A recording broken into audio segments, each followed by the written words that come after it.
belajar sebenarnya watak itu disimpan oleh Allah di mana, ya. Jadi ditemukan bahwa watak itu setelah diturunkan secara genetik lewat kromosom, itu programnya disimpan di otak. Ya, kita belajar tentang otak manusia, ya.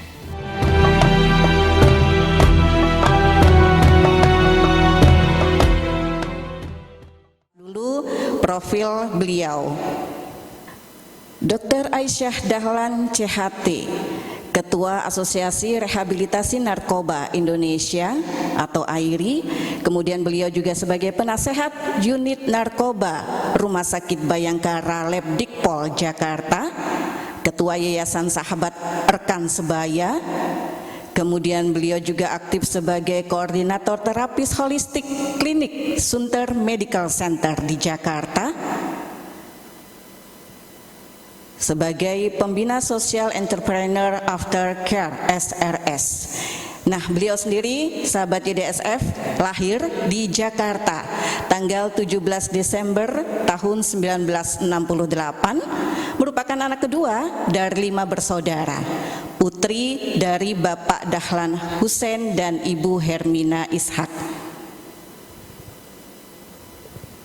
Riwayat pendidikan beliau: TK di Cempaka Jakarta, kemudian SD Negeri Duren 3 Jakarta, SMP Islam Al-Azhar Sisingamangaraja Jakarta, SMA Islam Al-Azhar di Sisingamangaraja Jakarta, kemudian sarjana kedokteran di Fakultas Kedokteran Universitas Hasanuddin Unhas Makassar, program profesi dokter di Fakultas Kedokteran Universitas Gadjah Mada UGM Yogyakarta, kemudian drug abuse counselor training di Rumah Pengasih Kuala Lumpur Malaysia, kemudian juga di Adi W. Gunawan Institute of Mind Technology di Surabaya. Baik, itu profil beliau. Nah, sekarang mari kita simak bersama tausiah dari Dr. Aisyah Dahlan CHT dengan tema mengenal dan memahami karakter pasangan kita. Ya. Bismillahirrahmanirrahim. Assalamualaikum warahmatullahi wabarakatuh. Waalaikumsalam warahmatullahi wabarakatuh. Kabar sehat, dokter? Alhamdulillah. Insyaallah. Masya Allah. Baik, langsung saja dokter. Ya. Baik. Jadi setiap orang itu unik, ya. Kita semua dilahirkan dengan ciri khas sendiri. Ya, watak itu kayak jenis batu. Jenis batu itu tidak berubah, tetapi bentuknya yang bisa diubah. Ya. Nah, ini landasannya dalam Quran surat Al-Isra ayat 84. Bismillahirrahmanirrahim. Katakanlah, wahai Muhammad, setiap orang berbuat sesuai dengan pembawaannya masing-masing. Maka Tuhanmu lebih mengetahui siapa yang lebih benar jalannya. Jadi sebetulnya memang setiap orang Allah sudah kasih program pembawaan masing-masing. Inilah yang kita sebut watak, ya. Dan semua watak ini anugerah Allah, dan tentu semuanya pasti, ya, anugerah yang baik, anugerah yang mulia. Jadi kita tidak boleh mencela watak seseorang atau watak orang lain, ya. Kenapa? Karena ayat ini ditutup dengan kalimat maka Tuhanmu lebih mengetahui siapa yang lebih benar jalannya. Ya, jadi semua watak ini adalah watak yang baik atau watak yang mulia, ya. Nah, watak ini rupanya diturunkan melalui genetik. Jadi watak ini genetik, ya. Bapak Ibu, teman-teman, kalau misalnya ya punya anak lebih dari satu, ini kita akan bisa lihat beda-beda wataknya mereka, dan kita bisa lihat ini mana yang wataknya cenderung mirip watak ibunya atau cenderung mirip watak ayahnya, ya. Jadi karena memang watak ini diturunkan melalui genetik, melalui kromosom. Di dalam kromosom itu ada gen, dari situlah ada program watak yang diturunkan. Ini kalau kita pernah belajar biologi, ya, kromosom seksnya perempuan itu kan XX, laki-laki XY. Ini kalau kita lihat kromosom ini di dalam pembesaran mikroskop elektron ini besar sekali, ya. Nah ini, jadi kenapa disebut X? Karena bentuknya kayak X gitu. Ya, perempuan ada bentuk seperti itu 2, jadi makanya disebutnya XX. Kalau ini gambar kromosom seksnya pria, ya. Satu kayak X, nah, satu kecil itu sebetulnya para ilmuwan awalnya bingung ini kayak bentuk apa ya. Cuman karena yang satu sudah kita disebutnya X, maka mereka sepakat saja ya sudah ini kita bilang saja Y. Walaupun bentuknya nggak Y banget gitu ya, tetapi ya sudah disebutnya Y. Jadi sepakatinya begini. Ini yang ada pada pria. Di dalamnya itu ada tali-tali atau benang-benang kromatin ya atau kromatis ya. Ya, di dalam kromatis itulah ada peta-peta atau DNA. Ya, disitulah akan membawa pesan dari turunan orang tua kita. Ya, apa saja pesan itu? Ya, satu pesan biologis, ya, bentuk wajah, bentuk rambut, bentuk badan, bentuk tulang. Ya, ini perpaduan setiap manusia itu ya perpaduan dari ayah dan ibunya. Ya, mungkin ada orang yang matanya mirip ayahnya. Ya, atau mata di sebelah dalamnya kayak ayah, pinggirnya kayak ibu gitu. Hidung juga begitu ya, tingginya kayak hidung ibunya, kemudian cupingnya kayak ayahnya. Jadi sudah mulai ada kombinasi. Selain yang diturunkan adalah bentuk fisik ya, ternyata diturunkan juga watak. Jadi setiap orang ada turunan watak dari ayah dan keluarganya ya, dan juga dari ibu. Maka setiap orang watak dasarnya ada dua jenis, satu turunan ayah, satu turunan ibu. Nanti tinggal yang mana yang dominan. Nanti ini sama-sama kita belajar bersama di sini ya, ngabuburit bersama. Baik. Jadi ilmu tentang watak sudah lama dibahasnya, itu tahun 300 sebelum Masehi oleh Hippocrates ya. Jadi Hippocrates ini ilmuwan yang bahkan sebenarnya beliau itu dokter ya. Mereka melihat memang manusia itu beda-beda, tapi kok ada klasifikasi yang hampir mirip gitu ya. Makanya Hippocrates mengembangkan teori tentang ciri-ciri temperamen turunan ya. Kemudian juga ada ilmuwan namanya Galen. Galen ini tahun 149 sesudah Masehi. Dia mengusulkan teori kepribadian itu karena tingkatan cairan tubuh. Jadi waktu itu belum ditemukan ilmu genetika. Jadi ilmuwan mengatakan bahwa seseorang itu ya cairan tubuhnya beda-beda. Orang yang gembira itu Galen mengatakan, mengusulkan teorinya bahwa itu karena darahnya yang banyak. Orang yang watak cenderung pandai memimpin itu empedu kuningnya yang banyak. Orang watak yang cenderung hati-hati, sempurna itu empedu merahnya yang banyak.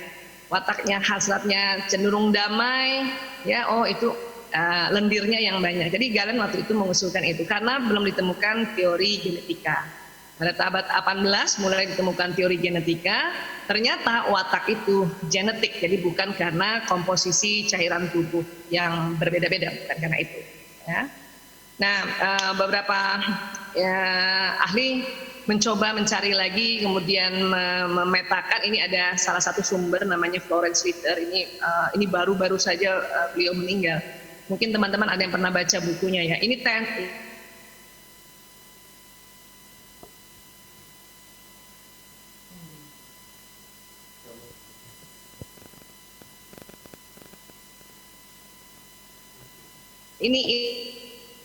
psikolog ya.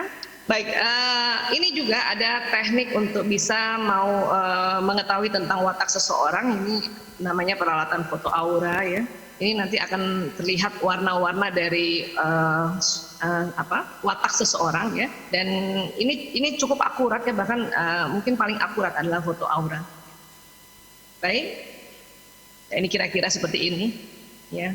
Ada orang warnanya nuansanya biru, ada orang nuansanya orange kekuningan, ada biru kehijauan. Tadi karena kita sudah mengetahui bahwa setiap orang watak dasarnya adalah dua jenis, tentu warnanya juga akan cenderung ke dua warna. Ya. Baik, sekarang kita belajar. Sebenarnya watak itu disimpan oleh Allah di mana? Ya. Jadi ditemukan bahwa watak itu setelah diturunkan secara genetik lewat kromosom, itu programnya disimpan di otak. Ya, kita belajar tentang otak manusia ya. Otak itu ada dua, ada otak besar, ada otak kecil. Nanti masing-masing otak terbagi dua, ada belahan kanan, ada belahan kiri. Ini gambar ini kita lihat satu belahan saja ya. Dan otak besar ini sengaja dikasih warna-warna merah, kuning, biru, hijau. Itu yang otak besar ya. Itu yang di bawahnya yang ada garis-garisnya itu otak kecil. Yang ungu ke bawah itu batang otak, nanti panjang ke bawahnya itu sumsum tulang belakang. Di dalam otak ada sel otak, ini kayak gambarnya itu kayak ada tali-talinya ya. Nah, itu kabel-kabel listrik sebetulnya. Di dalam otak, sel otak seperti ini ada sekitar 100 miliar yang aktif ya. Nah, satu sel otak itu kerjanya kayak satu komputer. Jadi berarti di situ ada program dan ada memori data-data ya. Nah, sebetulnya ya watak ini sangat kompleks di otak manusia. Hanya supaya lebih mudah kita cerita adalah begini ya, sel otak ini, sel neuron ini yang ada di warna kuning, ini sering kita sebut lobus parietalis, ini disitulah tersimpan program watak setiap manusia, program dasar. Jadi Allah dari janin itu dalam rahim ibunya sudah ada program wataknya. Makanya kalau banyak yang memperhatikan ya, ibu-ibu hamil yang sudah mulai anak di dalam janinnya itu bergerak-gerak, itu ada yang bergeraknya kenceng, ada yang santai-santai aja, itu sebetulnya karena watak dari janin itu sudah mulai bekerja ya. Cuman mungkin kita belum belajar ilmu ini, jadinya kita waktu itu kita belum merasakan ini kayak apa ini anak ini wataknya kayak apa gitu. Tapi ya sebetulnya di dalam janin itu watak dia sudah bekerja, dan kita sebetulnya bisa merasakan perbedaan-perbedaan anak yang pertama ke anak kedua dan sebagainya ya. Karena kalau saya kan anaknya 5, 4 laki-laki 1 perempuan ya. Baik, nah jadi di dalam otak manusia sel neuron itu yang di tempat warna merah ini yang bagian depan ini namanya lobus frontalis. Neuronnya sudah ada, tetapi biasanya data-datanya yang belum ada. Programnya sudah ada, cuman data-data yang belum ada. Ya, makanya nanti kalau seorang anak yang sudah lahir kemudian orang tuanya mendidik dia, mengajarkan atau memberikan warna, nah itu nanti masuk di otak yang warna merah. Namun di otak warna kuning sudah ada program tentang wataknya. Apa yang nanti kita ajarkan di warna merah itu, itulah baru disebut membentuk karakter. Tentunya karena kita lahir sebagai orang Islam atau sebagai Muslim, maka anak-anak kita pun kita ajarkan karakter menjadi Muslim ya. Makanya ajaran-ajaran Islam itu kita masuk nanti di otak yang warna merah. Cuman karena watak orang berbeda-beda, nanti mengajarkan anak atau mengajarkan pasangan kita ya, atau memberi masukan pada pasangan kita, nanti responnya beda-beda. Ada pasangan yang dikasih tahu 1 kali dia langsung berespon. Ada pasangan yang dia harus berkali-kali dikasih taunya baru dia langsung berespon ya. Nah ini tadi nanti kita melihat sebetulnya watak dasarnya pasangan kita kayak apa ya. Baik, sebelumnya ya sebetulnya teknik-teknik untuk mengetahui watak itu ada teknik berbagai macam ya. Teman-teman psikolog biasanya mempunyai cara-cara yang form penelitian, tes watak yang lebih akurat ya. Hanya karena ini ngabuburit kita pakai teknik yang simple saja, teknik yang cepat ya. Kayak apa caranya? Begini caranya ya. Seandainya YDSF nih, YDSF meminta Bapak Ibu, sahabat-sahabatku, teman-teman semua ini untuk bermain teater atau drama atau film lah ya. Teman-teman Bapak Ibu mau pilih sebagai apa? Ada 4 pilihan untuk yang bisa kita pilih ya. Apakah teman-teman mau jadi sutradara, ataukah mau jadi penulis skenario, ataukah mau jadi penonton, ataukah mau jadi artisnya, artis yang tidak pakai latihan, yang langsung main nanti nih. Siapa tahu setelah ngabuburit jam 5 ya DSF bilang ayo kita main teater. Nah teman-teman pilih mana ya, sutradara kah, penulis skenario, penonton, atau artis? Pilih 1 dari 4 ya. Nah, dan pilih cepat, tidak usah ditimbang-timbang lebih lama, oke? Ya tidak usah juga tanya sama orang lain, langsung saja pilih. Sudah dapat? Dan ingat tadi kita katakan 4 watak atau watak-watak itu semuanya adalah watak yang mulia Allah berikan. Tinggal bagaimana kita mengukirnya atau membentuk karakternya. Ya, sudah dapat? Baik. Kemudian watak dasar di otak manusia tadi yang warna kuning ini, yang ini itu ternyata ada 2, 1 turunan ayah, 1 turunan ibu ya. Maka tadi dari 4 pilihan sudah pilih 1, Berarti kemungkinan besar itu watak yang dominannya. Nah, satu lagi watak yang ada di lobus parietalis, maka tadi kan sudah ada 4, pilih 1, masih sisa 3. Pilih 1 lagi. Jadi setiap orang memilih 2. Pilihan pertama itu kemungkinan besar itu watak dominannya, pilihan kedua itu watak kombinasi. Sudah dapat? Misalnya Anda dari 4 tadi pilih, misalnya saya mau jadi artis misalnya, ya. Terus pilihan keduanya saya mau jadi sutradara. Itu berarti ya satu yang artis itu watak dominannya, yang sutradara watak kombinasi. Ya. Dan memang beberapa ahli mengatakan diklasifikasikan dari 4 besar saja. Jadi watak itu ya 4 besar. Bahkan dari 4 itu nanti terbagi 2. Ya, menjadi ada istilahnya oleh teman-teman psikolog, ekstrovert dan introvert. Ya. Ekstrovert itu adalah watak yang terkesannya terbuka, introvert terkesannya tertutup. Ya. Tetapi sebetulnya ekstrovert dan introvert itu adalah gaya dialog, Orang-orang introvert adalah orang-orang yang lebih sering berdialog sama dirinya sendiri. Kalau ekstrovert adalah gaya dialog yang lebih sering berdialog pada orang lain. Ya. Kalau introvert yang lebih sering intrapersonal terlebih dahulu. Dia dialog sama dirinya sendiri. Jadi kalau ada ide, seorang introvert ini kalau punya ide, ya, dia dialog sama dirinya sendiri. Kalau nanti sudah matang idenya, baru dia mau sampaikan ke orang lain. Seperti pengungkapan ide gitu ya, dokter? Ya? Seperti pengungkapan idenya beda gitu ya?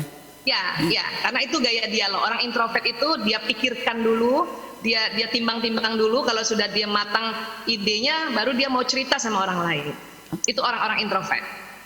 Nah, kalau orang-orang ekstrovert, kalau dia punya ide, dia justru cerita dulu sama orang lain. Waktu dia cerita itulah baru nanti setelah itu dia pikirkan.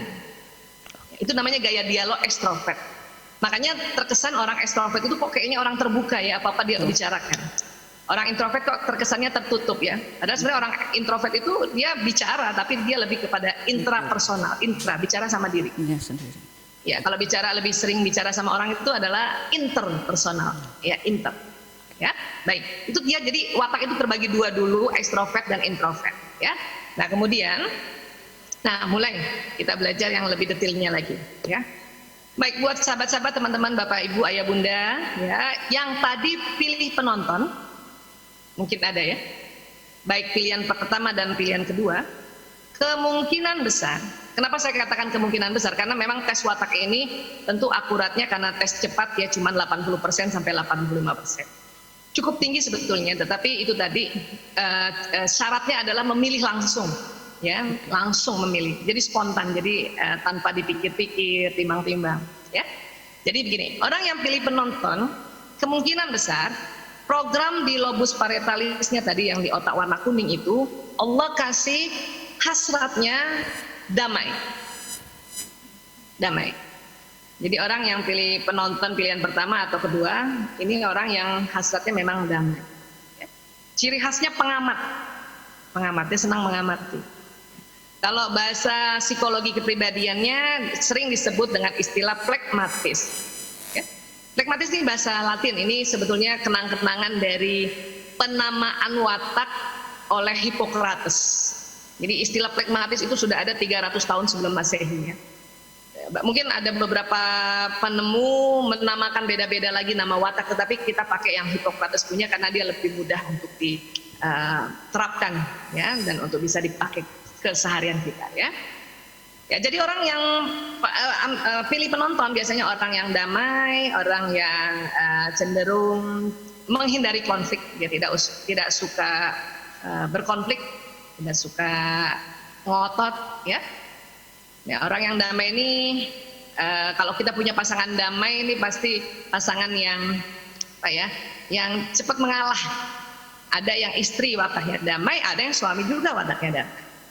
Ya. Nah, watak damai itu gampang nih, kita gampang mencari tahu orang damai itu gampang. Dia punya ciri khas gini, karena dia orangnya damai dan tidak suka ngoyo atau ngeyel. Kalau diajak makan atau ditraktir makan di rumah makan kah atau di restoran atau di mana saja, kalau kita tanya mau makan apa, jawabnya paling sering terserah. Ya. paling sering terserah. Nah, ini kalau diajak makan paling sering terserah. Ya, kenapa? Karena orang damai ini orang yang namanya orang damai. Dia nggak mau ngeyel, nggak mau ngoyo, makanya sudah ditraktir aja dia udah syukur gitu. Makanya kalau ditanya mau makan apa terserah. Dan orang damai ini jarang konflik atau jarang marah. Makanya kadang-kadang energinya capek atau mudah lelah. Makanya cepat banget bisa tertidur. Dia di mana-mana saja bisa tertidur. Ya, di kursi aja bisa tertidur, di mobil apalagi bisa tertidur. Kenapa? Karena energinya selalu dipakai untuk selalu damai. Ya. Tapi orang damai ini kalau udah marah, aduh serem banget. Tapi itu tadi karena jarang marah. Ya. Nah, ini jadi di dalam otak kita di lobus parietalis, jadi Allah sudah kasih program hasrat, kemudian di neuron-neuron itu ada kekuatan, ada kelemahan. Jadi memang Allah mengilhami manusia itu ya kebaikan ya dan kelemahannya juga. Nah, kalau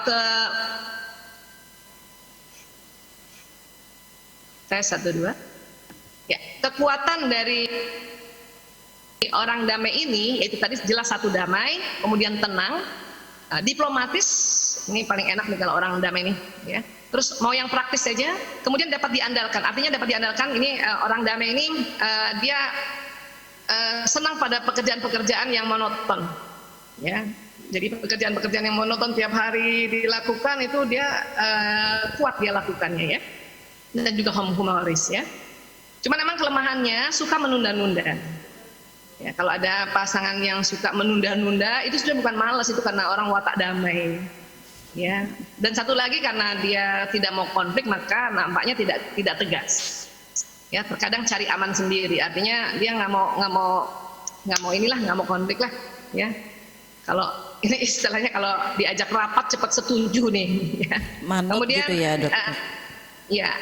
Sering tidak punya motivasi. Kenapa? Karena dia pikir ya sudah cukup lah kayak gini lah udah. Ini orang cepat bersyukur nih watak damai ini, ya. Hanya padahal sebetulnya sudah bisa lagi lebih tinggi targetnya, ya. Dan satu lagi memang cenderung orang melihatnya dia penakut ya. Sebetulnya bukan karena memang maunya damai. Jadi kalau anak-anak yang watak seperti ini nih, ya kemudian diajak tawuran sama temennya, biasanya dia takut ini, ya. Nah ini kelemahannya dari watak damai, suka menunda-nunda ini yang harus dibentuk karakternya. Nah ini tadi nanti artinya gimana cara membentuk karakter nanti kita akan belajar, mudah-mudahan masih cukup waktunya ya. Baik, sekarang kalau tadi ada teman-teman yang pilih penulis skenario, ya ini tadi kan pilihannya penonton, baik yang pertama dan kedua ya. Tentu yang pilih pertama penonton tentu damainya lebih dominan lagi, ya. Mungkin yang pilihan keduanya penonton ya mungkin tentu ada damainya dia ya. Nah sekarang siapa yang pilih penulis skenario baik pilihan pertama maupun pilihan kedua? Oke.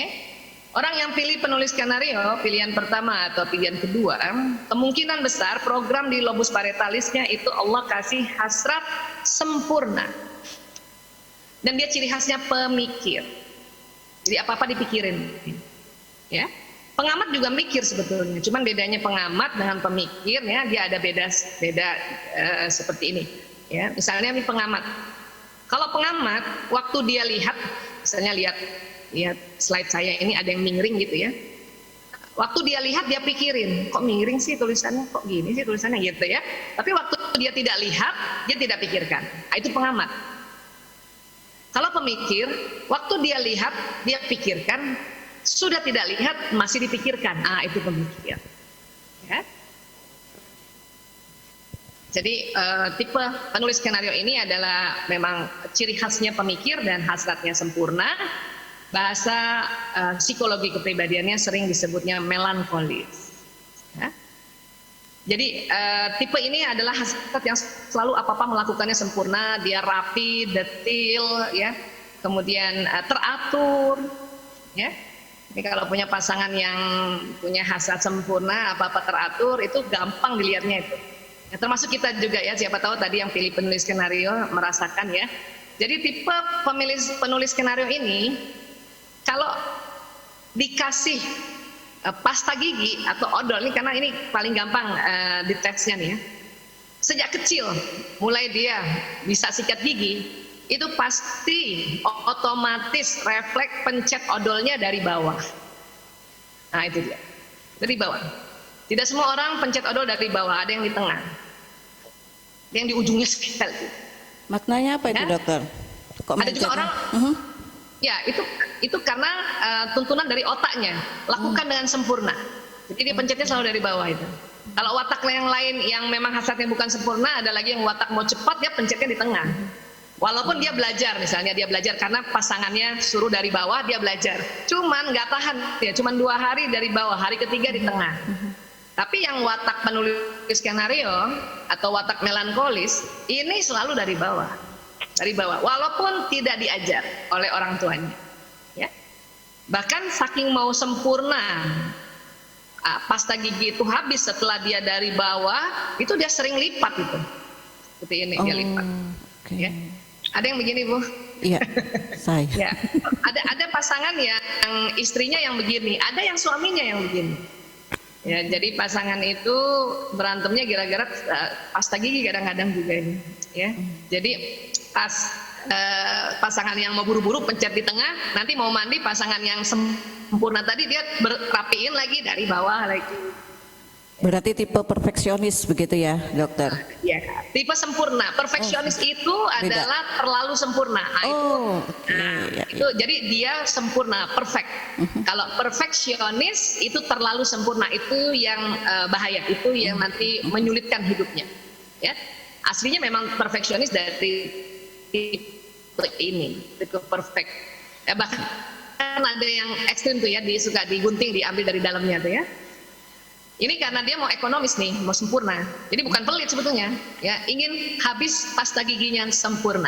Ya, ini apalagi kalau lagi kondisi kayak sekarang ya, ekonomi sedang tidak berputar ya, kita odol aja kalau bisa sempurna habiskannya ya. Tapi ada orang yang memang dari sononya begitu, ada orang belajar, ya. Karena sebagian watak dia pencetnya di tengah ya, kayak gitu. Watak yang perfect ini atau yang melankolis ini ya, itu kita lihat lagi deh, kalau sampo cair atau sabun cair sudah habis, botolnya nggak langsung dibuang, dikasih air, dikocok-kocok itu biasanya. Ya. Watak lain dia nggak ada kepikiran begini, kecuali dia belajar ya, dia diajarin oleh pasangannya ya. Watak lain dia biasanya botol udah habis, ngapain lagi sih dikocok-kocok, mendingan beli lagi kan gitu ya, dia buang aja, padahal masih bisa seperti ini ya. Bahkan watak sempurna tadi ya, sabun kecil saja bisa ditempel dengan sabun yang baru ya. Nah ini karena watak ingin sempurna habisnya ya. Dan gampang mau tahu juga watak melankolis ini, pasti dompetnya juga rapi ya. Dan terklasifikasi 5.000 sama 5.000, 10.000 sama 10.000 ya, 50.000 sama 50.000, 100.000 sama 100.000 ya. Kepala pahlawan hadap kanan itu berurut ke kanan semua, nggak ada yang kembali gitu, nggak ada yang kembali. Berarti sangat detail gitu ya, Dok? Iya. Watak lain bisa belajar tapi nggak kuat, paling 2 hari ketiga udah berantakan. Kalau watak ini nggak usah belajar, memang itu dituntun oleh otaknya. Jadi Allah sudah kasih tadi pembawaannya masing-masing ya, tadi Al-Isra tadi ya. Bahkan kadang kalau dikasih kembalian lecek, dia berusaha untuk cari yang lebih bagus lagi.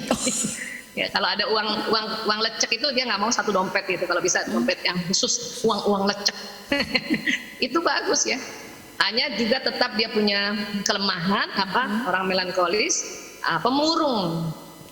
Kenapa? Karena orang melankolis ini kan orang yang sempurna, analitis, tekun ya, dan kurang bermasyarakat. Maksudnya apa? Karena memang tipe pemikir dia lebih senang di rumah. Makanya sebetulnya orang-orang yang tipe pemikir dan tipe damai ini ada dua. Ini yang disebut introvert ini ya. Itu lockdown kayak gini, kembali ke rumah itu cocok banget. Makanya sebagian orang pas disuruh tetap di rumah aja, ini luar biasa, dia bersyukur banget ya. Kenapa? Karena memang orang rumahan nih, dua watak ini orang rumahan. Penonton dan penulis skenario. Ya, betul. Ya, dan kalau yang penulis skenario ini atau melankolis ini, ini orangnya nih karena dia apa-apa dipikirin, maka kalau ada yang menyakitkan dirinya, dia ingat terus. Itu cenderung pendendam. Dan makanya ini dia harus belajar karakter Islam itu apa? Memaafkan. Ya. Kata orang melankolis, saya sudah memaafkan, tapi nggak bisa melupakan. Ya betul. Kenapa? Karena memori di otaknya orang melankolis, karena dia dipikirin-pikirin terus, itu otaknya tersambung lebih dalam, sehingga memorinya tuh lebih lama tersimpan. Ya, yang penting dia maafkan. Setiap dia ingat lagi peristiwa itu, dia bilang, ya Allah saya maafkan orang ini. Itu namanya memaafkan. Ya. Dan kemudian tipe ini memang tipe teoritis. Jadi baik, ini saluran masih terputus ya dengan Dr. Aisyah Dahlan sambil menunggu. Oke, sudah? ya, karena ini memang tipe calon pemimpin. Ya. Nah, ini buat perempuan yang salah satunya Ibu Susi. Hanya Ibu Susi ini nggak pernah, kadang-kadang tangannya tuh ini ini dasar ya, batas dasar. Nanti kalau mau dibikin bentuk karakter yang koleris yang bertahan, wah itu tadi kalau bisa mesti ambil ya. Oh ya nah, tapi kalau kamu kiri ya, kalau kiri ini akan menjadi pemahaman. Ya. Kalau misalnya pemimpin, dia berkemauan keras, tegas, produktif karena semua kerja ya, independen, dia bisa sendiri, memiliki visi ke depan juga. Cuman kelemahannya adalah dingin, gitu. Dingin, terburu-buru, pemarah. Kenapa? Karena kan dia ngatur. Kalau dia atur orang, atur anaknya, atur pasangannya, tapi tidak dilakukan atau tidak dilaksanakan apa yang dia suruh, bisa marah. Kalau marah dia sarkas, ngomong-ngomong ngomongin. Jadi bahayanya sulit mengampuni, ini kelemahan dia. Makanya kalau nanti dia belajar tentang Islam, bahwa kita harus memaafkan, ya, mengampuni, ya dia akan belajar untuk bisa memaafkan. Tetapi sebetulnya orang seperti ini yang sudah bisa memaafkan orang lain, itu sebetulnya udah keren banget. Aslinya yang susah dia maafkan, bisa mengampuni. Ya, nah ini. Baik, yang pertama dan kedua, ini asasnya adalah kebenaran. Kemudian yang ini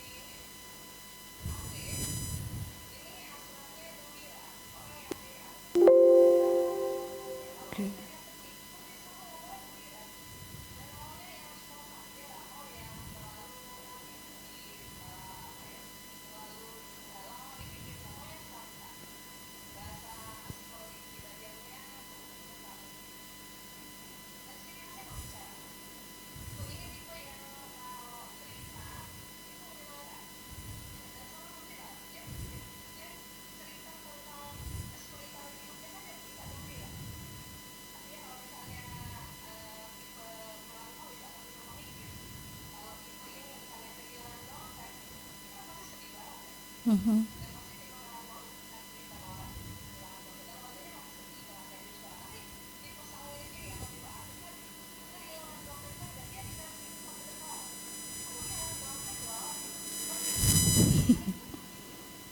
Berarti pandai mengolah rasa begitu ya dokter?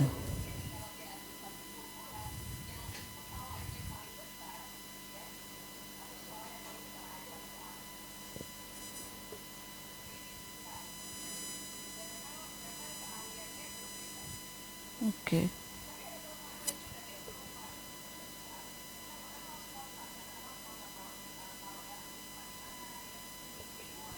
Harus teorinya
Oke.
Oke.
Kita tuh heboh itu membesarkan masalahnya, kadang-kadang terlalu lebay, ya. Dan satu lagi memang tidak disiplin. Ini aslinya ya. Tapi kalau misalnya dia belajar, jadi tipe sanguinis, dia belajar disiplin itu udah bagus banget, ya. Dan egosentris, artinya apa? Memang tipe ini tipe yang kemana saja dia populer. Baru pindah rumah misalnya ya, tipe ini langsung cepat itu kenal sama tetangga-tetangganya. Masuk sekolah baru langsung kenal sama teman-temannya, tipe ini. Ya, nah sekarang kita belajar. Karena tadi di lobus paretalis itu manusia ada 2 jenis, ya. Nah ini harus kita pahami 2 jenis yang lazim, ya. Kalau tadi ada yang pilih penonton pilihan pertama dan pilihan keduanya penulis skenario, berarti Anda yang flekmatis melankolis. Nah itu sudah lazim, itu benar tuh. Berarti Anda hasratnya damai dan sempurna. Atau kebalikannya, pilihan pertamanya penulis skenario, pilihan keduanya penonton. Itu juga sudah lazim. Jadi yang bawah sama bawah. Ya. Dan sekarang atas dan atas. Pilihan pertamanya artis, pilihan keduanya sutradara. Itu juga sudah lazim. Ya, itu betul. Ya. Atau pilihan pertamanya sutradara, pilihan keduanya artis. Soleris sanguinis, itu betul. Berarti Anda orang yang ekstrovert kalau yang di atas dua-duanya. Oke, nah sekarang ada watak juga yang kombinasi, ya. Pilihan pertamanya penonton, pilihan keduanya artis atau flekmatis sanguinis atau kebalikannya sanguinis flekmatis. Nah ini juga lazim. Tetapi memang ini yang disebut ambivert, ya. Kadang ekstrovert, kadang introvert. Oke.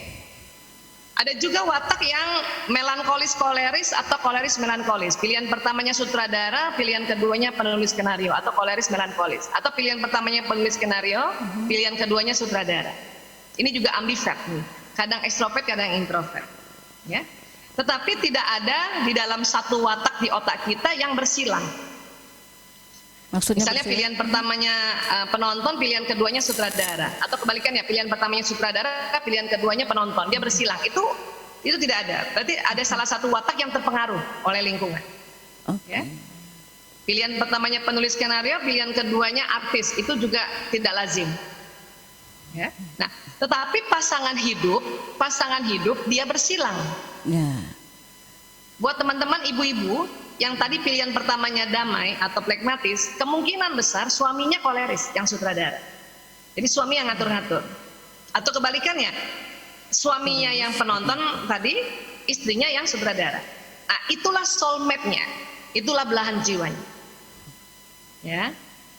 Dan kebalikannya juga ada istri yang misalnya penulis skenario, yang melankolis, kemungkinan besar pasangannya yang sanguinis, yang gembira. Atau kebalikannya, ada istri yang gembira, sanguinis, suaminya yang melankolis. Nah, itu adalah soulmate-nya pasangan. Makanya mengapa di awal-awal suami istri itu, pasangan ini sering bertengkar karena watak yang berbeda. Tetapi inilah soulmate, inilah belahan jiwa. Nah, sekarang ada juga istri, ya kan setiap orang wataknya dua ya. Istrinya yang di bawah, yang introvert, pragmatis, melankolis, pragmatis, suaminya yang atas, koleris, sanguinis, sanguinis, koleris. Jadi dua-dua wataknya itu betul-betul ya berseberangan. Nah, itu namanya soulmate banget, belahan jiwa banget. Ya, atau kebalikannya, ada istri yang sanguinis, pragmatis, kemudian suaminya yang sebelahnya tuh melankolis, koleris. Ya, ada yang gitu. Itu soulmate banget. Tapi ada juga suami istri yang bersilang cuma satu watak. Cuma satu watak. Misalnya, istrinya pragmatis, melankolis. Suaminya koleris, melankolis. Pragmatisnya istri dan kolerisnya suami, itulah soulmate dia. Tapi melankolis dan melankolisnya itu dia bersahabat. Ini juga ada yang seperti itu. Itu juga soulmate. Ya. Di satu sisi. Nggak ada, jarang sekali atau bahkan sebetulnya tidak ada yang sama-sama suami istri pragmatis melankolis, suaminya juga melankolis pragmatis, itu jarang terjadi. Kalaupun ada, itu nggak bertahan lama. Ya, ini sebetulnya risetnya para psikolog ya, para ilmuwan juga. Jadi suami istri itu pada saat dia berjumpa, berjodoh, ini kita walaupun belum belajar ilmu ini, pasti kita cari yang bersilangnya. Ya. Contoh saya orang pragmatis, suami saya tuh orang koleris. Dulu pertama kali misalnya disuruh cari pilih jodoh misalnya, ya karena saya kan juga dijodohkan ini. Misalnya ada 2 foto gitu, itu otak saya selalu cari yang watak koleris itu, nggak tahu kenapa. Tapi baru tahu sekarang. Dulu selalu carinya yang ini aja dah.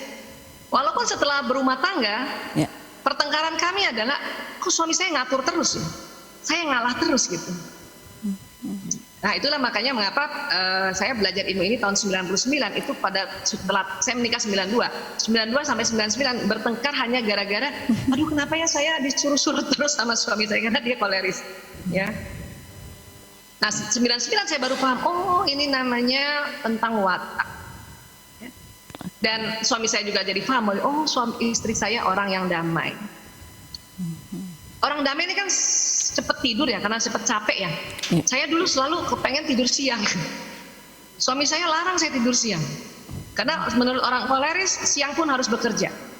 Itu kayak apa tuh rasanya kayak gitu. Tapi setelah paham, akhirnya suami saya malah, kalau dia lihat saya sudah capek sekali, malah dia yang suruh saya tidur. Coba kamu tidur aja. Dan dia bilang sama anak-anak, jangan ganggu ibu lagi tidur. Masya Allah. Ya, jadi seperti inilah sebetulnya watak pasangan ya. Baik. Ya, kita lihat sebentar ya. Sebentar ya. Nah, kayak gini ya. Jadi ini bersilang pasangan itu ya.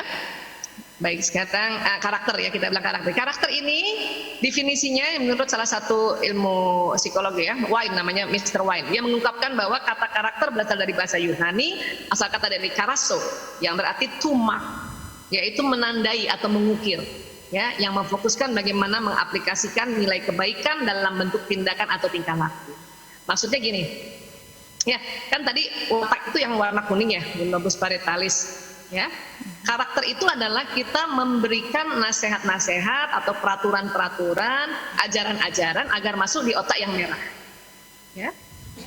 Nah, seperti tadi misalnya kita bilang ya sama anak-anak lah, ini paling gampang, mulainya dari anak-anak kita menanam karakter atau mengukir, ya. Buang sampah di tempat sampah. Nah, buang sampah di tempat sampah ya. Nah, itu kan peraturan. Nah, peraturan itu nanti kalau di otak masuk yang warna merah, lobus frontalis. Nah, cuman karena watak beda-beda, saya punya anak 5, jadi semua watak lengkap ada di mereka, ya. Watak anak saya yang ketiga, yang melankolis, yang pencet odol dari bawah, itu betul-betul kalau dia buang sampah, itu betul-betul di tempat sampah. Ya, dia datang di tempat sampah, tutupnya dibuka, dia buang, gitu. Oke. Anak saya yang pertama karena sanguinis, senangnya gembira, ya bahagia, itu buang sampah dia lempar kayak orang main basket. Gitu. Kalau masuk dia seneng banget, berhasil. Karena orang gembira. Kalau nggak masuk apa yang dilakukan? Apa dia bilang? Besok pasti masuk. Jadi hari itu nggak betul. Anak saya yang wataknya mengatur, yang kedua hasrat mengatur. Dia kalau buang sampah dia sering suruh orang lain yang buang, atau dia suruh adiknya yang buang. Dan biasanya yang disuruh adik yang watak damai. Karena orang yang watak damai kalau disuruh Nurut sama gitu orang ya? yang sutradara seneng banget itu. Ya. Nah makanya kalau dalam kitab rumah tangga kan wataknya yang kuning berbeda. Kita mau pakai apa? Gitu. Patokannya adalah ajaran Islam. Oke, kita belajar. Kalau ada yang marah, yang satu diam, itu masuk di otak merah. Walaupun si istri watak koleris dan watak yang ngatur kan paling sering cepat marah ya. Cuman karena dia belajar bahwa kalau ada yang suami istri marah, yang satu diam, itu dia pegang. Ya. Dan kalau ada istri yang koleris dan dia bisa nggak marah sama suaminya, itu keren banget, itu kali pahalanya lebih tinggi. Alhamdulillah. Ya, atau misalnya, ya kita sering belajar, kita semua perempuan belajar karena rajin taklim. Ya, ada ajaran dalam Islam, ar-rijalu qawwamuna 'alan nisa, laki-laki itu pemimpin wanita. Itu masuk di otak yang merah. Ya. Mungkin istri yang damai, yang pragmatis, yang di warna kuning itu udah damai, itu dapat pelajaran itu dia langsung cocok banget. Langsung cocok. Kenapa? Karena orang damai ya, dia langsung itu pelajaran ar-rijalu qawwamuna 'alan nisa itu gampang diaplikasikan. Tapi kalau watak yang istrinya koleris dapat ar-rijalu qawwamuna 'alan nisa, ini agak lama juga nih dia bisa aplikasikan. Kenapa? Watak dasarnya ngatur, dia yang ngatur. Makanya kalau ada istri yang watak mengatur dan sudah menempatkan suaminya ya sebagai pemimpinnya, wah itu keren banget. Kalau belum bisa begitu ya belajar terus itu ya, otak warna merahnya masukin terus, ngaji terus supaya karakternya terbentuk. Ya, karena kita mau karakter kita, suami kita yang soleh, istri yang soleha, itu baru karakter. Jadi kalau misalnya watak itu ibarat bahan dasar.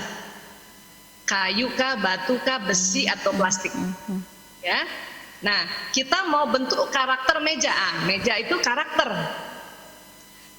Tetapi kalau mau membentuk meja kan kita harus tahu bahan dasarnya, kita harus tahu wataknya. Supaya apa? Supaya toolsnya atau gergajinya itu yang tepat, alatnya yang tepat. Ya. Kalau bahan dasarnya batu, kemudian kita nggak tahu itu batu, kita mau bikin meja, atau kita pakai peralatan untuk plastik, itu, waduh, itu lama banget itu bisa bikin meja dari batu. Atau bahan dasar plastik, kita pakai peraturan atau pakai toolsnya bahan peralatan batu, wah itu bisa compang-camping tuh meja plastiknya itu. Ya, artinya kalau kita tahu suami kita dia bentuk bahannya dasar kayu dan kita mau membentuk dia meja, ya berarti kita bagaimana caranya bikin dia gembira. Jadi kalau kita mau kasih arahan, bikin dia gembira dulu, bikin dia gembira. Jadi kalau kita punya suami yang sanguinis nih, yang memang senang gembira, itu senang dipuji. Oke. Ya, nanti bisa belajar lagi kapan tentang bahasa kasih itu bagaimana kita cari gergajinya. Ya. Oke, dokter. Baik. Ya, sekarang sesi tanya jawab ya dokter. Boleh. Sudah banyak pertanyaan yang masuk ini. Silakan. Oke, baik. sebentar. Baik, dari Mas Danu ya. Dokter izin bertanya. Untuk tipe melankolis, salah satu kekurangannya adalah kurang bermasyarakat. Nah, apakah ini bisa disamakan dengan apatis, dokter? Lalu, bukan. oh bukan, Ya, oke. oke. Oke, Terus apa lagi? lalu bagaimana menyikapinya kalau ada yang menganggap seseorang melankolis, misalnya introvert itu apatis? Oh, oke. Baik. Ya, terima kasih Mas Danu. Apatis itu sebetulnya emosi, dia jenis emosi. Semua orang apapun wataknya punya emosi apatis. Dan apatis itu emosi yang level energinya di bawah, dia di bawah, paling bawah, dia di bawahnya sedih. Ya, kalau kita belajar level emosi. Nah, melankolis ini adalah watak yang memang ya karena hasrat sempurna dan dia introvert, memang dia lebih senang di dalam rumah. Kenapa? Karena dia pemikir. Ya. Ilmuwan itu kemungkinan 95% ilmuwan itu pasti melankolis. Ya. Orang-orang yang pandai strategi, konseptor itu melankolis. Dan memang itu cocok di rumah gitu. Bukan berarti dia dalam seminggu dia nggak bisa keluar, bisa, tapi dalam 7 hari mungkin dia keluarnya 2 hari aja, 5 hari di rumah. Kebalikannya watak ekstrovert, ya, karena memang watak di luar, memang dia orang sosial, 5 hari di luar rumah, 2 hari di rumah, itu kebalikannya. Ya. Nah kadang-kadang suami istri ini ketemu yang ekstrovert sama introvert. Yang penting sudah tahu wataknya, tinggal bikin kesepakatan. Ya, jadi buat suami yang memang melankolis atau introvert kan memang nggak suka keluar, tapi istrinya suka keluar, ya sudah izinin aja istrinya. Boleh dalam 7 hari, boleh berapa hari dia keluar, gitu. Ya, dan istri yang memang dia orang sanguinis, istrinya memang orang ekstrovert, tahu suaminya senang di rumah, harusnya merelakan diri untuk di rumah, gitu. Ya, itu. Jadi apatis itu bukan hanya ada pada orang melankolis tapi semua watak. Tetapi memang watak melankolis ya karena orang yang serius, yang teratur dan dia perasa, maka dia mudah sedih ya, dan akhirnya mudah turun juga ke apatis. Caranya apa? Yang paling gampang, agama kita, Allah sudah ajarkan kita lewat nabinya, jadi Rasulullah sudah ajarkan kita, caranya adalah istighfar, astagfirullahaladzim. Setiap ada perasaan sedih, perasaan nggak berguna, istighfar, astagfirullahaladzim, astagfirullahaladzim, astagfirullahaladzim, terus ya. Nah, sehingga apa? Sehingga apa yang kita ucapkan itu akan jalan ya. Saya kasih lihat dulu boleh ya sebentar ya. Tapi ini loncat-loncat dulu sebentar nggak apa-apa ya. Jadi setiap kita ucapkan sama diri kita, ini ucapkan, oh ya ini maaf ya, rumah tangga itu kan kayak puzzle ya. Mitra yang terbaik adalah mitra yang terbalik. Jadi mitra kerja dan pasangan hidup yang serasi biasanya mempunyai watak yang berbeda, bahkan bertolak belakang. Ya, jadi rumah tangga itu kayak puzzle. Cuman rumah tangga itu puzzle yang besar, makanya harus punya petunjuk, buku petunjuk untuk memasukkan pasangan-pasangan ini. Ya. Nah ini, kalau misalnya waktu merangkai puzzle ini tidak punya petunjuk, makanya cepat bosen. Setelah cepat bosen, makanya bubar, wah tambah kacau itu. Ya. Ya sebentar ya, aduh maaf ini sebenarnya banyak ininya ya, banyak. Cuman saya mau kasih teknik untuk keluar dari apatis ya sebentar. Jadi di tubuh kita itu ada sistem saraf. Setiap apa yang kita ucapkan itu akan jalan, ya. Nah ini dia, membawa pesan. Jadi siapapun yang sedang sedih, apalagi kayak gini kan sedih ya, terutama orang-orang ekstrovert nih yang biasanya memang kegiatannya di luar, ini harus di rumah. Wah ini capek banget. Nah ini harus dipakai nih tekniknya. Ya, jadi istighfar, astagfirullahaladzim, astagfirullahaladzim ya. Saya menerima, kita bisa bilang gitu ya, saya menerima ya semua orang bekerja dari rumah, saya menerima semua orang apa-apa dari rumah, itu harus diomongin. Sehingga apa yang diucapkan nanti jalan ke sistem saraf. Sistem saraf ini kayak kabel telepon atau kabel listrik, dia bawa pesan. Ya. Jadi badan semua menerima nanti. Ya. Ya Allah, ya. Makanya mengapa setiap kita doa, kita akan ucapkan doa itu, maka dia akan jalan. Rabbana atina fid dunya hasanah wa fil akhirati hasanah wa qina azaban, dia jalan. Ya. Setiap kita bicara, makanya harus bicara yang baik-baik, hindari bicara yang buruk-buruk. Kapan bicara yang buruk, maka dia akan jalan. Jalan juga. Cuman Allah itu saking Allah itu maha adil. Ya, omongan baik langsung jalan, omongan buruk itu ditunda. Sampai orang ini sering diomongin apa enggak? Kalau sering diomongin maka dia jalan juga. Ya, jadi gitu ya Mas Danu ya. Oke. Baik, untuk pertanyaan berikutnya sebentar. Ya.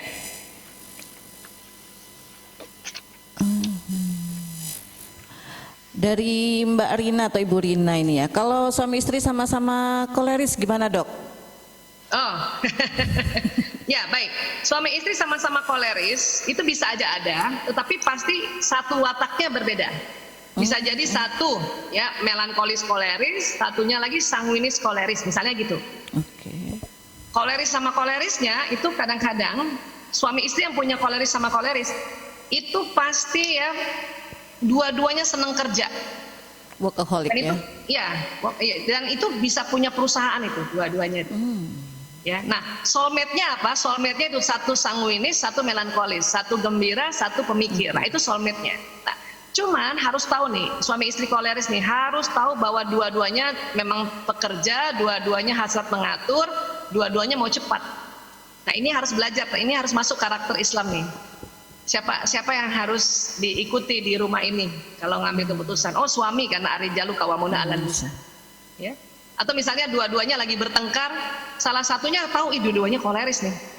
Ya, jadi salah satunya harus ngalah.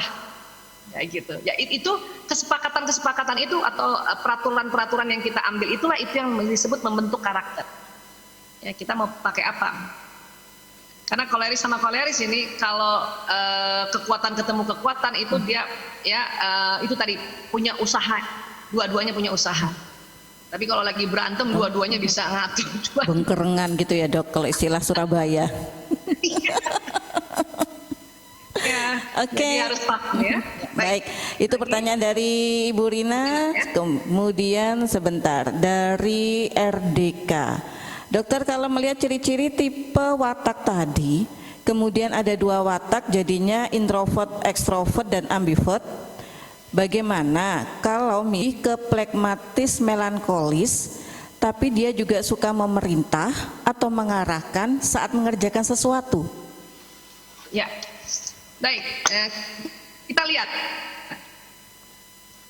Dia suka ngatur atau mengarahkan itu sejak kecil atau baru-baru saja, ya. Kenapa? Karena memang ada istilah, ada namanya watak dasar, ada namanya watak pembelajaran, ya. Watak dasar itu yang di lobus parietalis itu tadi yang di otak tengah itu memang itu sudah dari awal ada. Watak pembelajaran itu kita bisa belajar dan kita taruh di otak yang di depan. Ya. Seorang plekmatis melankolis kemudian dia belajar ya untuk pandai mengaturnya itu karena belajar. Karena belajar. Orang plekmatis kan damai nih. Ya kayak saya contoh ya, saya orang damai, tapi karena saya belajar dari suami saya bahwa harus juga mengatur, sudah pinter juga saya mengatur sekarang. Karena belajar ya. Sehingga diharapkan sebetulnya semua manusia nanti pada saatnya nanti kalau dia memang sudah paham tentang wataknya, kemudian dia belajar, usia semakin bertambah, empat watak bisa ada sama diri. Gitu. Ya, cuman karena contoh teladan kita adalah Rasulullah SAW, ya, beserta keluarga dan sahabat-sahabatnya, maka itu yang harus kita pelajari supaya masuk di otak yang warna merah. Ya, jadi watak ini termanifest di Khulafaur Rasyidin. Abu Bakar radhiyallahu anhu itu watak plekmatis, orang damai. Utsman bin Affan radhiyallahu anhu ini watak melankolis, orang yang rapi. Makanya Utsman lah yang ditunjuk untuk mengumpulkan mushaf. Umar bin Khattab tahu dong watak apa? Ya, beliau watak koleris. Ya. Ali bin Abu Thalib watak sanguinis. Ali itu orangnya lucu loh. Ali lucu, gembira, ya. Dan banyak kisah-kisah Rasulullah bersama Ali itu ya tentang keceriaannya Ali bin Abu Thalib. Kalau Umar kita jelas tahu ya. Nah, tetapi mereka berempat kan belajar untuk uswatun hasanahnya, contoh teladannya Rasulullah. Maka apa yang dilakukan Rasulullah itu nanti dipelajari, dilihat, dan itu akan masuk di otak warna merah. Contoh misalnya ya, Umar bin Khattab melihat Rasulullah mencium Hajar Aswad, makanya dia lakukan, ya. Tapi dia bilang sama Hajar Aswad, hei batu, seandainya Rasulullah tidak cium, maka saya tidak akan cium kamu. Artinya apa? Watak Umar tetap Umar, batu aja diatur. Jadi buat bapak ibu kalau di rumahnya ada anak yang suka dikasih tahu dan dia membangkang, nggak usah takut, nggak usah nggak usah sedih, langsung oh ini ada pemimpin di rumah. Saya punya anak ada nomor 2 itu, wataknya kayak Umar. Jadi kalau saya kasih tahu dia agak membangkang saya atau dia berargumentasi, saya langsung dalam hati, ya Allah, ada Umar di rumah aku. Masya Allah. Ya, jadi kayak gitu. Jadi ada watak dasar dan ada watak pembelajar. Ya, baik. Lagi. Oke, kemudian dari Bapak Pramudia Irawan, bagaimana cara merubah anak kita yang pragmatis jadi melankolis? Kita lihat dulu anaknya pragmatis ya, tapi kombinasinya apa? Kadang anak kita dia pragmatis melankolis, sudahlah damai sempurna, atau pragmatis sanguinis, yang mana dulu? Ya, nah kalau dia pragmatis melankolis, yang kombinasinya melankolis, berarti dia sudah ada potensi melankolis di otaknya. Tapi kalau dia pragmatis sanguinis, nah dia nggak ada potensi melankolis di otaknya, ya sudah. Ingat, batak dasarnya dia kan damai dan gembira. Ya. Mau diajarkan rapi sedikit kan? Ya. Kan pragmatis sanguinis kan ini orang yang damai dan gembira, jadi dia cenderung kelemahannya apa kalau orang Belanda bilang slorde gitu, berantakan. Nah mau diajarkan agak rapi kan? Ajarkan aja. Tapi itu tadi dia tidak bisa serapi anak melankolis. Itu yang tadi saya kasih contoh, anak yang pragmatis sanguinis misalnya diajarkan kalau habis pakai handuknya taruh di tempat handuk ya nak, dia sudah taruh begitu saja dia, tapi tidak bisa rapi ujung ketemu ujung, itu udah bagus. Karena kalau kita paksa dia serapi orang melankolis, nanti kekuatan pragmatis sanguinisnya yaitu orang damai dan orang kreatif nanti hilang, dan dia akan jadi anak yang memakai topeng namanya. Nanti itu tadi bagaikan ya bahan dasarnya plastik, tapi kita pakaikan ya gergaji batu. Iya, jadi tetap jadi meja, tapi compang-camping penuh dendam nantinya. Ya, jadi memang tetap kita ajarkan, tapi tahu dasarnya apa, sehingga targetnya tidak boleh dibandingkan dengan yang memang dasarnya. Oke, baik. Kemudian dari Aldila Nuraini, bagaimana bila kita merasa kalau watak kita ini dua bersilang, misalkan melankolis dan sanguitis, bagaimana untuk menyikapinya, dokter? Ya, baik. Jadi watak dasar itu lebih mudah diidentifikasi pada saat umur yang lebih muda. Umur berapa, dok? Jadi kita harus ingat sejak SD, sejak SD kita tuh kayak apa hasratnya, ya. Misalnya tadi dikatakan apakah saya melankolis sanguinis, ya. Nah coba dilihat waktu kecilnya, waktu SD saya lebih cenderung rapi, ya, atau gembira. Misalnya, oh saya rapi, memang dari kecil rapi, berarti itu melankolis.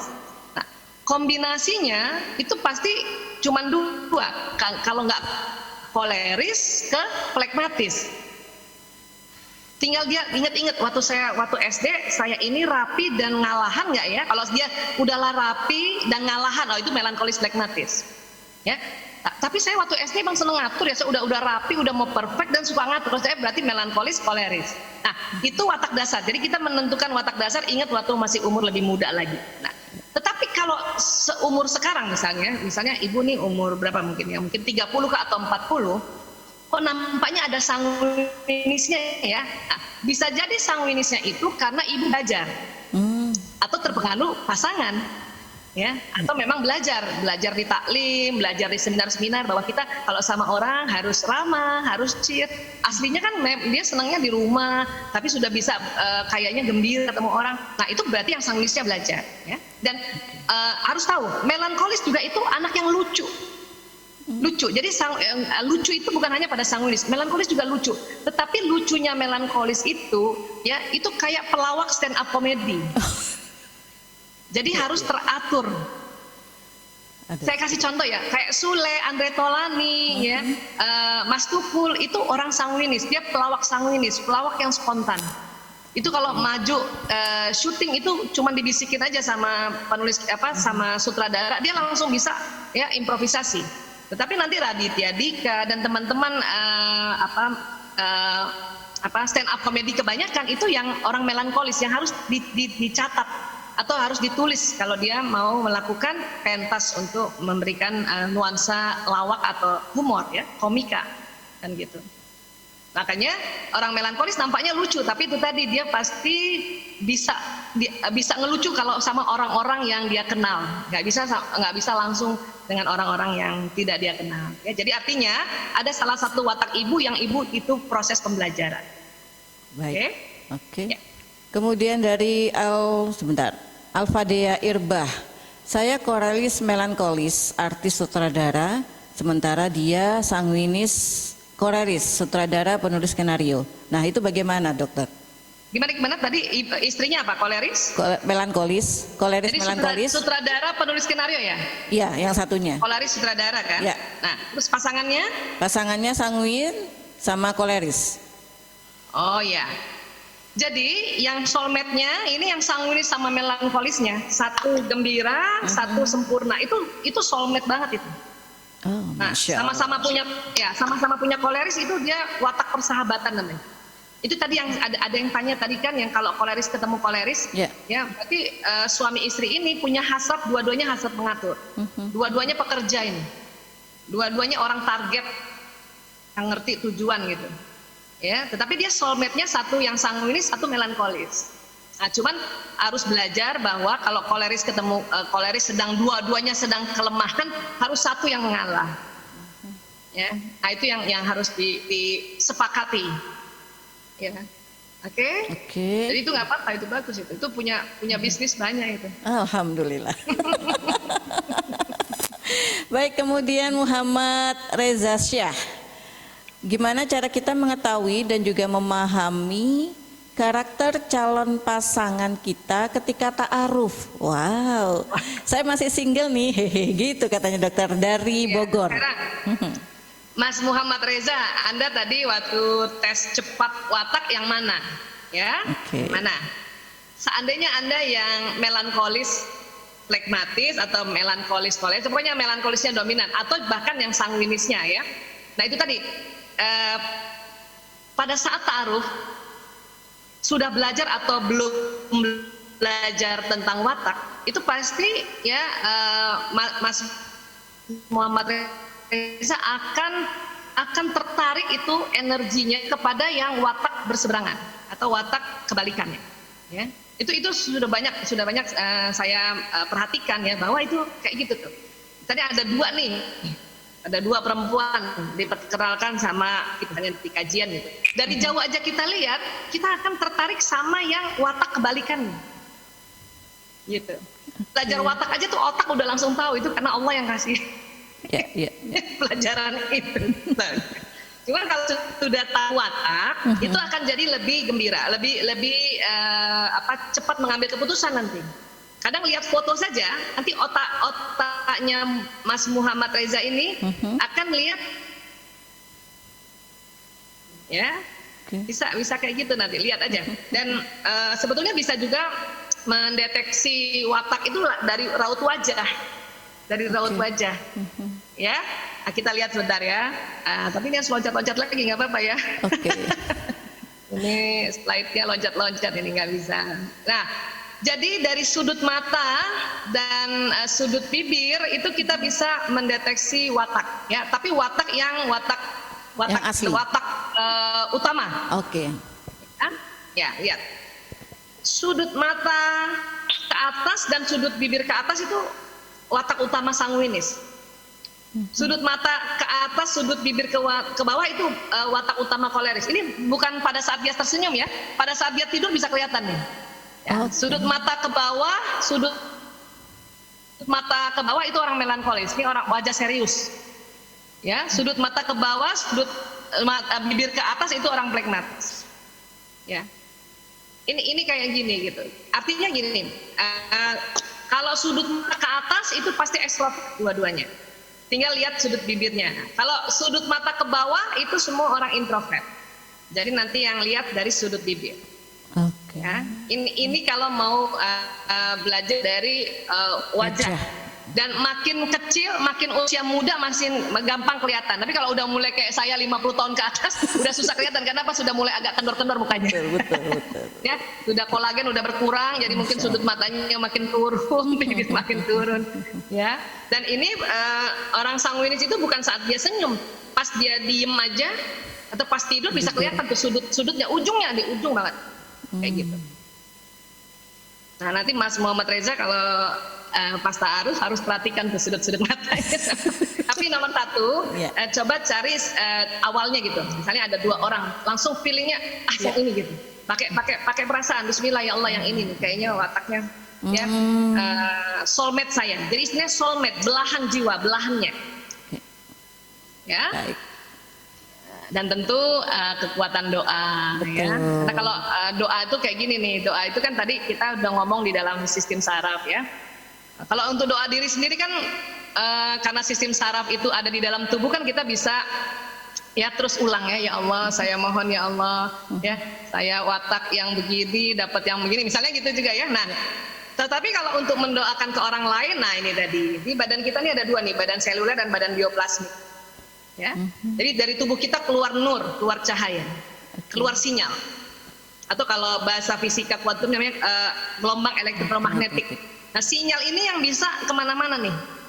Itu sinyal inilah yang nanti membawa pesan niat dan doa kita. Ya Allah, misalnya nanti Mas Muhammad Reza ada 2 gitu ya, misalnya siapa, misalnya Khadijah dan Aisyah gitu.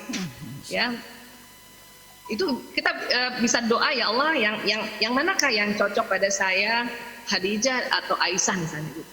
Itu sinyal nanti akan tarik-tarikan itu. Dan nanti kalau misalnya sudah rasanya oh ya sama Khadijah gitu. Kemudian kita mau doakan ya Allah saya doakan Khadijah ya Allah. Nah itu sinyal itu akan ke sana gitu. Termasuk orang kita suami istri saling mendoa. Susu dan air itu titik-titik cakranya itu dia akan terbuka, dia akan bergerak ke kiri maka memberikan sinyal. Makanya orang yang berwudu itu bercahaya. Orang yang berwudu kalau dia berdoa itu cepat jalannya sinyalnya. Ya. Apalagi sholat karena ada gerakan ruku dan sujud maka yang terbuka titik-titik cakranya bukan hanya yang tadi kena basuh saja, semuanya. Makanya doa setelah sholat itu lebih afdal ya. Sholat ini banyak sekali manfaatnya, banyak sekali benefitnya, tetapi salah satunya ini adalah memperpanjang sinyal. Barangkali kalau misalnya sinyal buatan manusia itu gadget buatan manusia cuma 4G, kita kalau habis sholat bisa jadi 400G mungkin. Makanya ini luar biasa. Apalagi puasa, saum. Orang yang sedang saum itu sinyalnya sedang panjang-panjangnya. Makanya pada saat kita saum kita nggak boleh bicara yang jelek, bicara yang negatif. Ya, kenapa? Karena pada saat saum ini sinyal lagi panjang-panjangnya. Ini mekanismenya panjang, nggak bisa saya jelaskan di sini karena waktunya juga. Ya. Ini luar biasa dan paling panjang menjelang buka puasa. Maka afdal doa sebelum buka puasa. Ya, jadi hati-hati pas sudah azan ya ingat tidak langsung buru-buru makan atau minum karena itu ada sinyal yang paling panjang mungkin lagi 4000 G itu. Itu doa di situ. Baik. Ya. Apalagi nah ini sedekah. Ya. Sedekah, zakat, infak ya. Wakaf, hadiah, nah ini semua memperpanjang sinyal. Makanya saya senang sekali diundang oleh teman-teman dari Yayasan Dana Sosial Al-Falah ya dari Surabaya. Ini luar biasa. Berarti teman-teman di YDSF ini adalah sebuah lembaga amil zakat nasional ya. Betul. Ini pekerjaan yang juga luar biasa. Kenapa? Karena mengajak orang memperpanjang sinyal. Masya Allah. Ya, betul. Memperpanjang sinyal. Kita pada saat kita sedekah, ya, sedekah yang wajib adalah zakat, sedekah yang sukarela adalah infak dan wakaf ya, dan memberi hadiah itu panjang sinyal. Makanya habis bersedekah kita harusnya berdoa. Sayang kalau udah sedekah sinyalnya lagi panjang-panjangnya kita nggak minta sesuatu atau nggak doa sesuatu. Baik. Ya. Hanya mudah-mudahan teman-teman di YDSF tetap istiqomah ya. Baik. Terus menjadi lembaga amil zakat nasional ya. Dan tadi saya lihat ada donasi untuk program Peduli Bersama Cegah COVID-19 ya. Mudah-mudahan kita semua juga ya segera menginfakkan ya apa yang kita ada, yang kita punya insya Allah. Baik. Ya. Terima kasih dokter. Kita langsung pada kesimpulan, silahkan. Kemudian nanti dokter langsung menyampaikan doa penutup. Ya baik. Jadi sekali lagi mitra yang terbaik adalah mitra yang terbalik. Jadi kita dengan pasangan itu pasti wataknya soulmate, berbeda, ya. Pada saat kita menikah dengan usia muda, tentunya kita dua-duanya belum lagi lengkap ilmunya, maka dengan menikah itu kita saling tolong menolong atau saling membackup, ya. Buatlah puzzle rumah tangga ini tentu dengan tuntunannya tentu karena kita umat Islam, yaitu Al-Quran, Al-Hadis, dan ijma para ulama, termasuk penelitian ilmuwan itu juga bisa kita pakai untuk guidance kita membuat puzzle di dalam rumah tangga, ya. Dan sekali lagi ini Ramadan, bulan bercahaya. Kenapa? Karena pada saat kita sholat saja sinyal panjang, ditambah lagi sedang saum, kemudian kita bersedekah, masya Allah, ya. Mudah-mudahan kita semua dilindungi oleh Allah, ya, diberkahi oleh Allah di Ramadan ini. Amin, ya. amin, amin, amin, ya. Terima kasih, ya. Terima kasih sekali ya, jadi SF berjaya terus insya Allah. Amin. Terima kasih dokter atas waktunya, masya Allah, tabarakallah, sehat selalu ya dokter. Insya Allah, amin. Ya, salam untuk keluarga dan juga tim di sana. Siap, baik, terima kasih banyak. Ya. Wabillahi taufik wal hidayah. Assalamualaikum warahmatullahi wabarakatuh. Waalaikumsalam warahmatullahi wabarakatuh. Baik, untuk sahabat YDSF kami mohon maaf ya karena keterbatasan waktu, maka sesi tanya jawab sudah kami tutup dan tadi juga Dr. Aisyah Dahlan sudah menyampaikan closing statement beserta doanya. Nah, sekali lagi kami mengingatkan untuk Anda yang ingin berdonasi untuk program Corona bisa segera menyampaikan ketersediaannya ya untuk berdonasi ke nomor WhatsApp Center YDSF di 0816 15 44 5556. Sekali lagi di 0816 15 44 5556. Nah, kemudian bisa juga mengikuti kegiatan ngabuburit online bersama YDSF setiap harinya mulai pukul 3:30 sore sampai dengan pukul 5:15 atau pantau jadwalnya melalui media YDSF, follow ya di Instagram YDSF-ku, kemudian Facebooknya juga YDSF-ku, YouTube YDSF Al-Falah, kemudian juga kembali kami ingatkan untuk Anda yang berdonasi khusus di program COVID-19 ini nantinya akan mendapatkan souvenir berupa buku dari YDSF, yaitu buku 100 tokoh Islam. Itu yang bisa kami sampaikan. Terima kasih untuk para pendukung acara ini. Ada Masjid Al-Milah di Sidoarjo, kemudian PPMI, Sekolah Al-Mizan Surabaya, Majelis Taklim Samarah, Sekolah Darut Taqwa Surabaya, Yayasan dan Pendidikan Sosial Cahaya Al-Quran, dan Masjid Al-Mutakhin di Pondok Chandra Indah. Demikian yang bisa kami sampaikan, semoga ada manfaat tentunya. Sampai bertemu kembali di kesempatan yang akan datang. Wassalamualaikum warahmatullahi wabarakatuh. Waalaikumsalam warahmatullahi wabarakatuh.